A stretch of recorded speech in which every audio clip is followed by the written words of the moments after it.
So great. Next, we're going to move on to a panel discussion. So we're talking about demonstrating transparency and accountability by implementing policies and monitoring systems. Our chair is Saren again, thank you. And please welcome to the stage Liz Gray, who's the Manager of Social Media and Campaigns at New South Wales Department of Education, Helen Swee, who is the Chief Executive Officer at Moonee Valley City Council, and my own colleague Victoria New, the Social Media Specialist at the City of Sydney.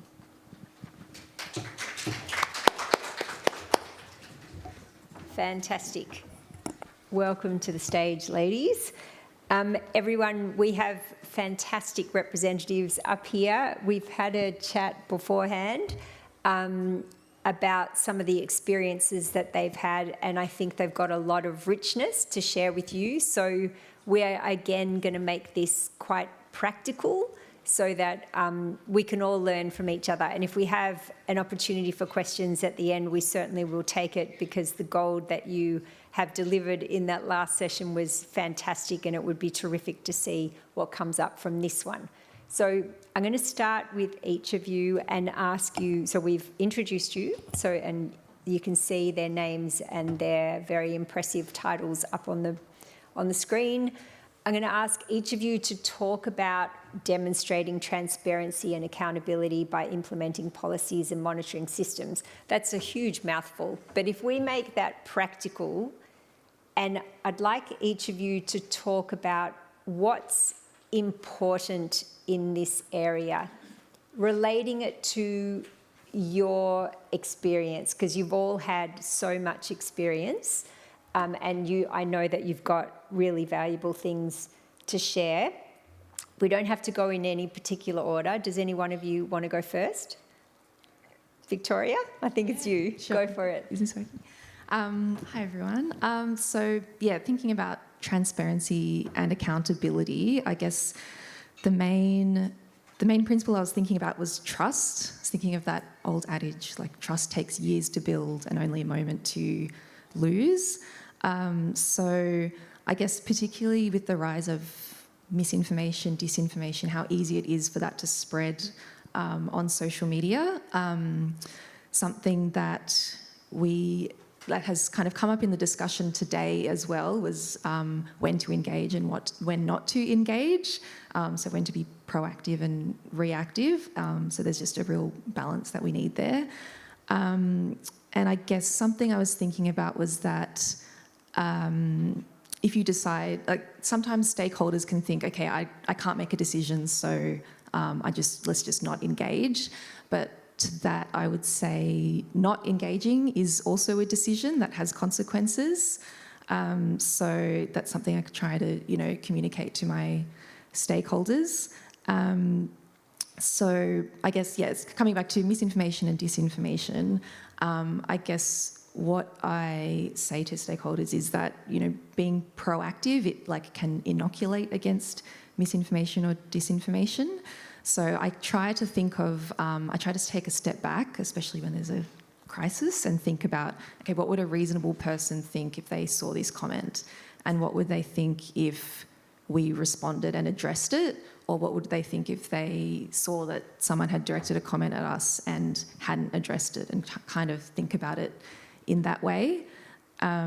So that kind of helps whether to decide to engage or not. So I'll start there.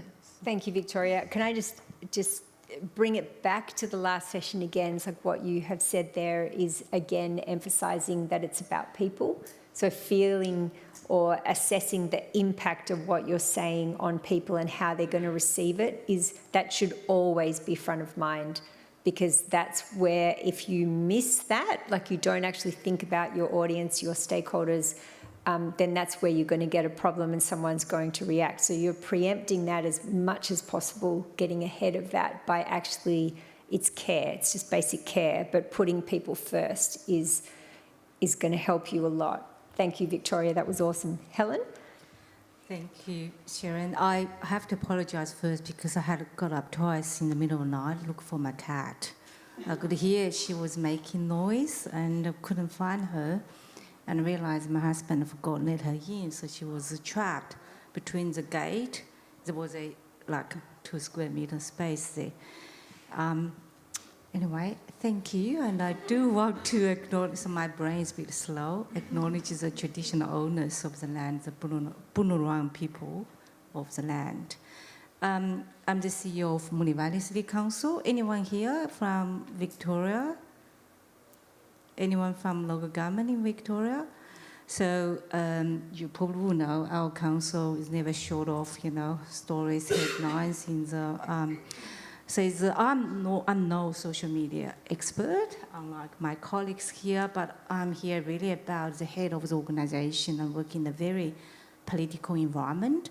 How we make sure our communication with the social media or through the internet is transparent, holds accountability, and is timely, and also build the trust. And many of my colleagues mentioned, the social media platform is a very powerful platform to engage the community, build trust, but also the platform can be misused as tools for misinformation. And so that's why it's very important we do have clear guidelines and policies and the standards in place. I do want to touch on one of the great questions, I think, from the lady from University of Adelaide about the crisis situation, was it too late or too. My experience with a council never short of the stories. It really depends on the situation. So 2022, October, we had the Maribyrnong floods. Our council and the Labouring Council were one of the inner city councils really greatly affected. We chose we went to social media really early. Like, we know the information is not going to be accurate. We make sure all residents know what is coming, and we'll update them. So our media team, our social media team did a great job, put out information. Sometimes we have the correct people, really appreciate that. And importantly, what council is doing to help residents. During a 3 weeks period, we had inaction from a community of total of 190,000 inactions. So people, and also we use opportunity to promote our workforce, because they really get on that Saturday because the water started receding on Friday afternoon. Saturday, our team went out to help residents. So we never had any hard rubbish out on the street for more than a day, because we're constantly out. And that played important role to how people feel about the natural disaster. And the cleanliness, tidiness give people a comfort. And the mental health and the well-being of the community, not those affected, and also those who survived, is very important because they want to help. Then we also, through social media, we work with local volunteer organizations, offer the free, like Working Bee, to clean up. So really was a great effort. Yeah, we often have to go back. We use social media because that was quick to correct information we may have given half an hour ago. People understand because of natural disaster. But other things like we, for the last 14 months or so, some of our councillors were under ABAC investigation. The people who are not in Victoria, the ABAC is like a corruption agency. Of course, when the story first broke out in August last year, there was lots of speculation and some names thrown around. That wasn't appropriate for us to say anything rather than,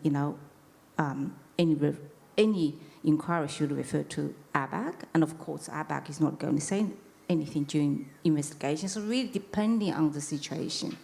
And that situation, and if it's very contentious, you don't want to track lots of elective, unnecessary, social media, then we go to the mainstream. Our website makes statement. Thank you. Thank you. Just before we move on to Liz, I just want to say that is such a fantastic example. Thank you, Helen, because you can see how you can, like we're piecing the two presentations together again, how you can use a crisis, I mean, it's definitely a crisis, as a positive relationship building exercise, which for Helen and her team was obviously all about reassuring the residents and actually building trust. So it's not, you don't have to see something, a crisis or something negative that occurs as being a, oh no, you know, everyone goes into a complete panic. You can use situations like that to actually build relationships. The first question you can ask is, what do people need in this situation? And clearly having a clean environment, having that promptly addressed was absolutely important for the residents and would have helped to build their trust in their council. So that's fantastic. Thank you. Liz. Yes, thank you, Seren, and hello, everyone. My point is going to focus on the accountability side of policy. At the New South Wales Department of Education, we have over 160,000 staff members from a corporate and school-based side, all of whom, well, a vast majority, you can imagine, probably use social media. And it goes back to one of your points, Seren, as well, that a public servant or anyone associated with the business, by liking or commenting or engaging with any social media post, even in a personal capacity, you associate yourself with that post and the meaning that comes across in that. And so this year we embarked on updating our social media policy, which was a huge effort.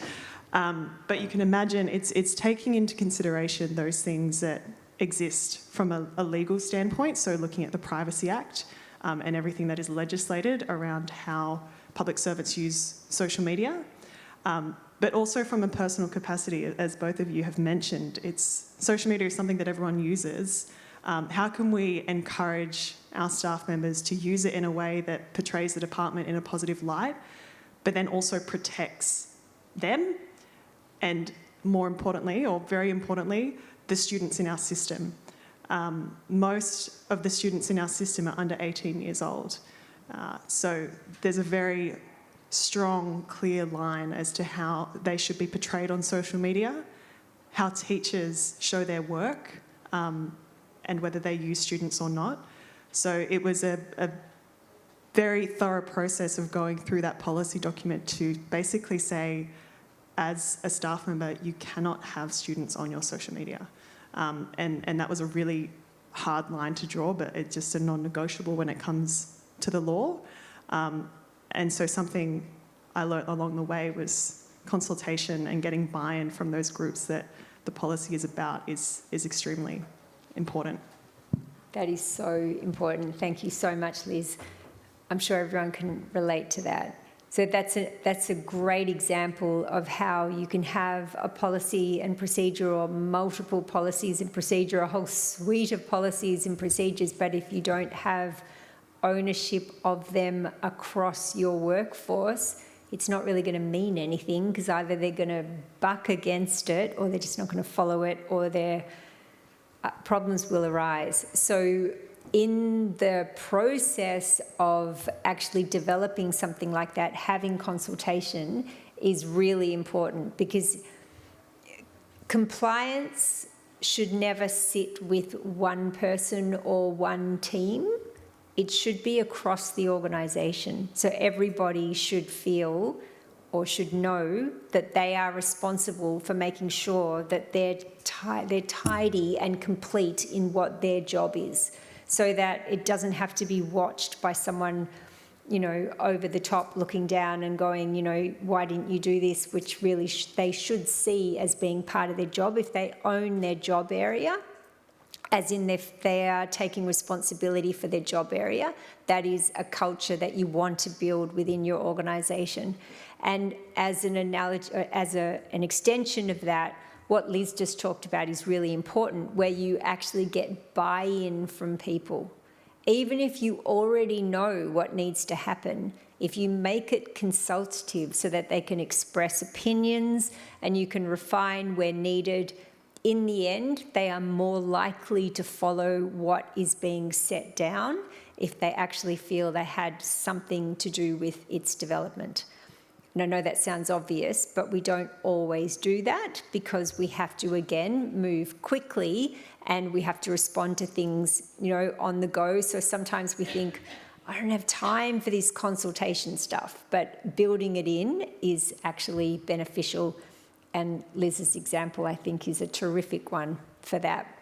So thank you, ladies. That was all fantastic. Can I just Yeah, add to Victoria. that, actually, because we were speaking about this a few weeks ago, because coincidentally we both updated our social media policies recently, and I guess something I had in mind was I wanted it to be like a living, actual, useful document, because obviously we have to have a policy, but I didn't want it to just be something that was, tick a box and save somewhere. I wanted it to be practical. So I also found the consultation process really useful because it kind of unearthed,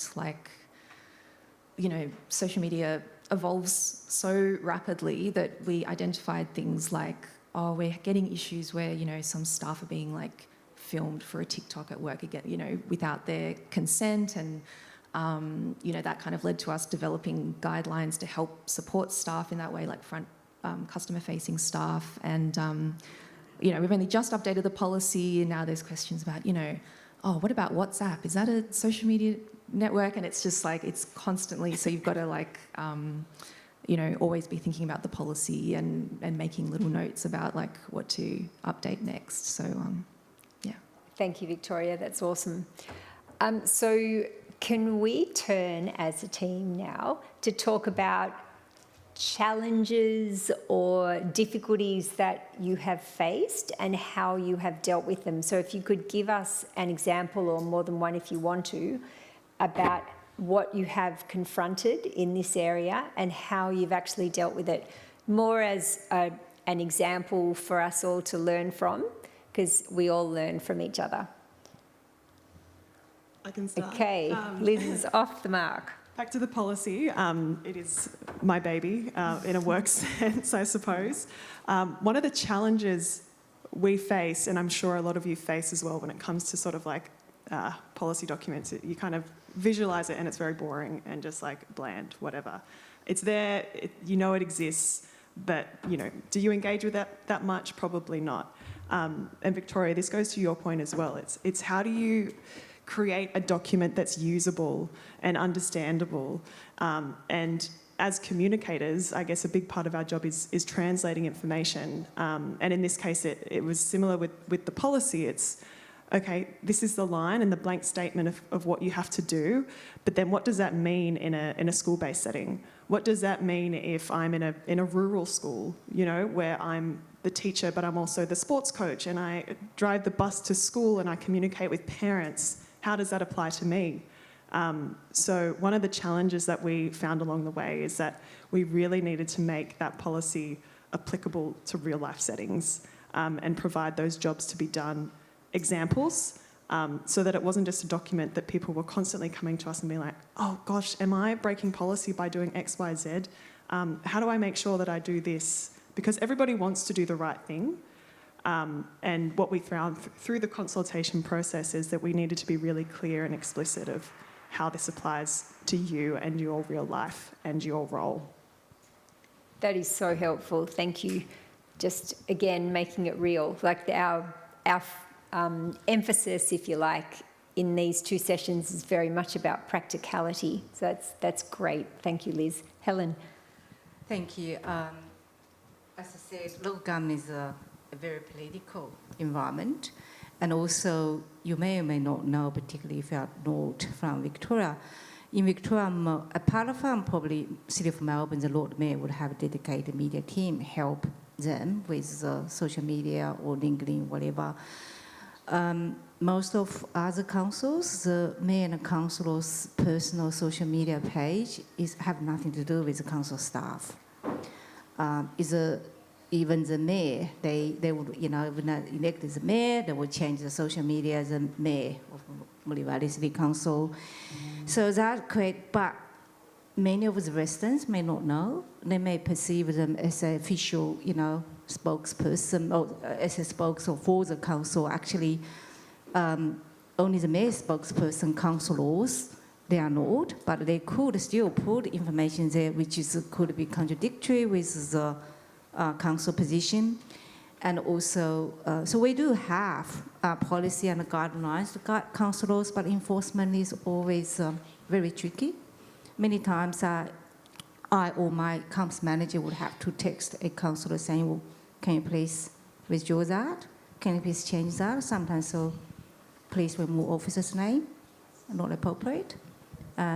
Or usually when I say 3 times, they know I'm serious, so they generally do it, but at times we know politicians very good at pushing boundaries. A few years ago, there was a former councillor at the budgeting time. They voted against the budget. They went to the social media, put lots of misinformation about rates and evaluation, and at first as well, this is not right. Can you please amend or withdraw?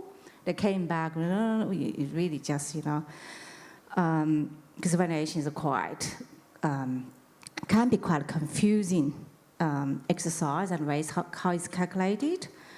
I'm not trying to explain here because I could take probably a whole half an hour.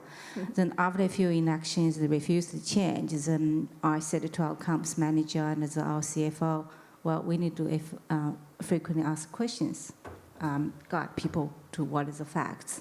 Great. So we, based on what is that former councillor was saying, the misinformation, we developed FAQ and put on our website, and we asked put on social media support and refer to our website. That worked really well, because then at the end of the day, if they are not going to say what are the facts, we have to. And we did it in a respectful way, and it was really well received. Thank you. That's awesome. What a great example, both of those things. Thank you, Helen. That's really helpful. So that, I think, answers your question as well, the university representative, that it's like it's wide and varied how you're going to need to respond. But in that situation, you can see that if the team had confronted the person directly, it would have been very awkward given that it's an actual counsellor.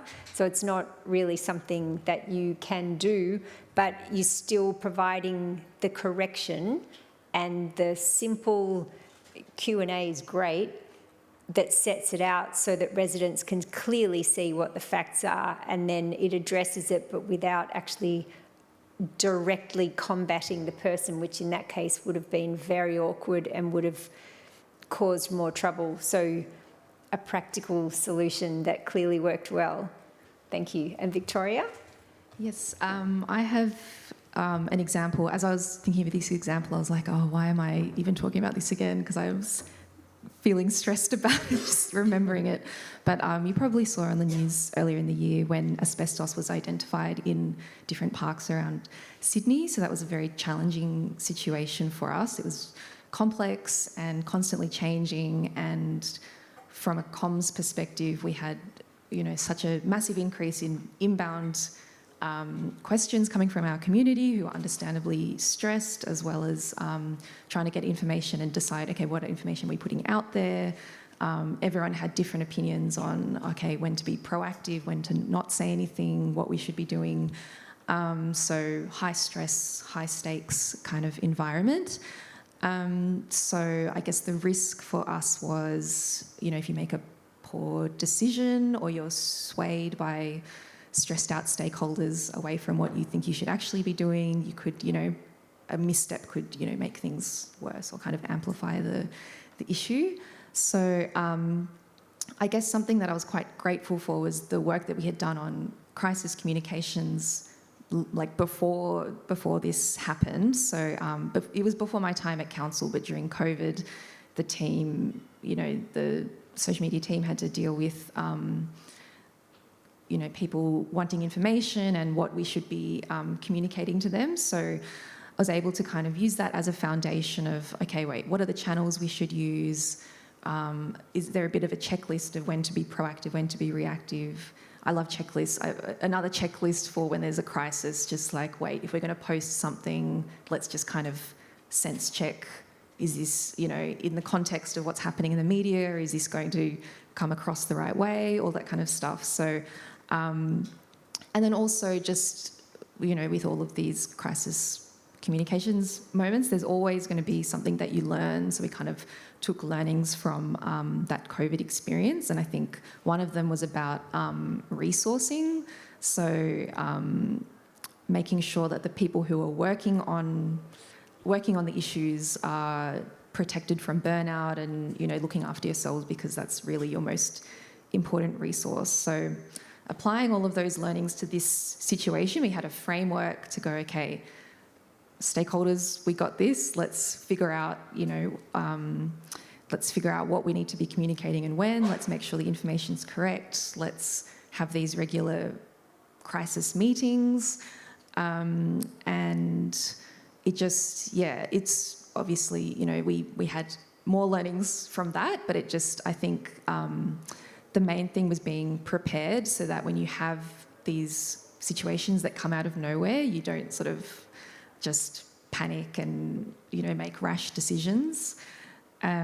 So, yeah, I think that was my example.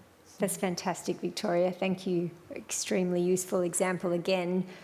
I think that your suggestion of a checklist is wonderful. We use those as well, and I would highly recommend that to you if you're not using them. So when we talked about being prepared and asking yourselves the types of questions that you might want to address in a particular situation, you can prepare a lot of those questions in advance, because in the heat of the moment when something goes wrong, asbestos or whatever it might be, a counsellor giving misinformation or people taking a policy and procedure incorrectly or whatever it might be, if you're not having to deal with it completely afresh, it's going to help you. So the types of questions that you can have set out, that you can just make sure that you're asking yourselves as a team. It is, as you say, Victoria, a great sense check.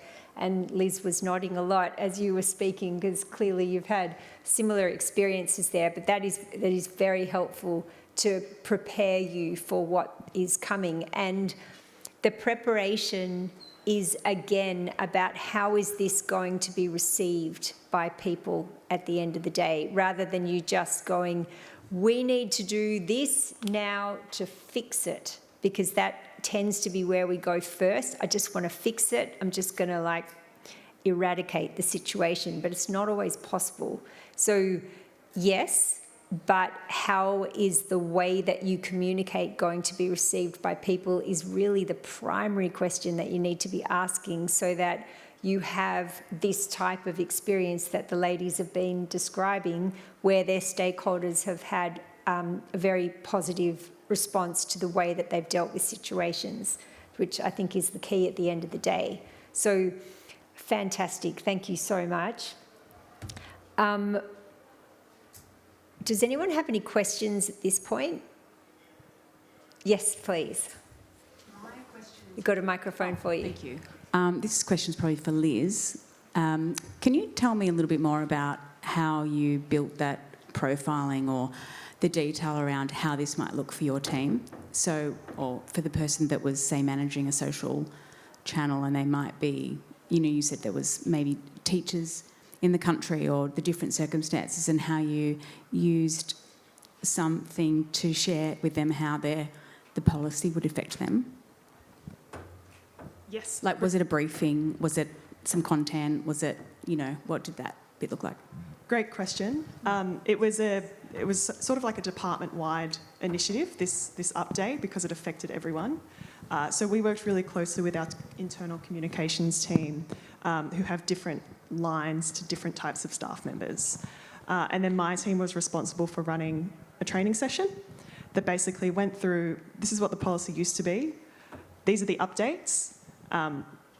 Interestingly, there weren't too many updates that actually changed what the policy was saying. It was still saying the same things and the obligations were still the same, but it was just being presented in a different way. So our training session essentially went through how to read the policy, how to consider it in your direct environment. So there was a little bit of an ask, I suppose, from schools and principals to take the policy and really understand where they needed to lean in and say, okay, this section here, this is how it would apply to us. And the most important thing I would say that schools and teachers had to take on in that respect is permission to publish. So how they collect permission from parents around student information and whether that can be used on their Facebook pages. But in terms of informing everyone and getting them on board, it was very much internal communications, training and workshops from my team, and just ongoing resources. We just have an open line of communication with all teachers across the state that manage school social media, and we just continually provide them with advice and updates. So it wasn't kind of like a one-shot done, it's very much an ongoing process. That answers your question? Yeah, that's awesome. Thank you. That was awesome. Any other questions? Yep. Hello. Hello again. This is also relevant to developing a policy. I'm in the throes of updating ours. Thoughts and prayers. It is tough. I'm interested in that sort of line between making sure you've got those great examples and parameters so that you're protecting your staff members, but also not making it so hard and fast that you're not. That you're stifling that kind of proactive use of social, particularly on the likes of like LinkedIn, where we know it is a really powerful network for sort of staff advocacy, EVP. And so how do we make sure we're not scaring people who, some people will see it and just go, nah, too hard basket? Is it through those examples, as you mentioned, Liz? Is there anything else you were doing to sort of inspire that use so that people aren't running away? Yeah, absolutely, and I'm sure you have examples too, Victoria. We present it in a way where we just make it really clear what the risks are and try not to do it in a scary way, because obviously you want your staff members and your teachers to be advocates for their jobs. Teaching obviously is an area where we want to develop advocacy and get more people involved, so we don't want to say, don't say anything. So it was very much a process of be aware of the risks. Know that if you put your name out there, you will be identified as a staff member, and be aware of the information that you're sharing. So you can share information, but these are things you can't share, and just really clearly outlining internal processes and documentation, information of students and their work without consent. Anything else, we sort of gave examples of, oh, I attended this conference and I wanted to share with my peers about what I learnt, or, oh, I met with the secretary and it was a wonderful experience, or these are the 3 things I learnt about my first week in teaching, sort of thing. So providing those really clear examples and encouragement was good, but then really clearly outlining, be aware of the risks, and these are the no-nos. Yeah, and just to add to that, what was I going to say? I think, oh, hang on, sorry, now it's gone. It was about the Policies. adding a policy. Yeah, you don't want to scare people. Yeah.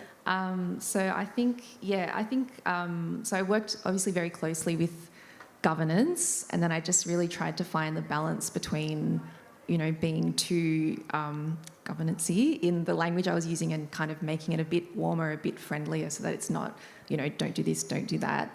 And the other thing was, I guess, what we were talking about before, how, the social media landscape changes so quickly.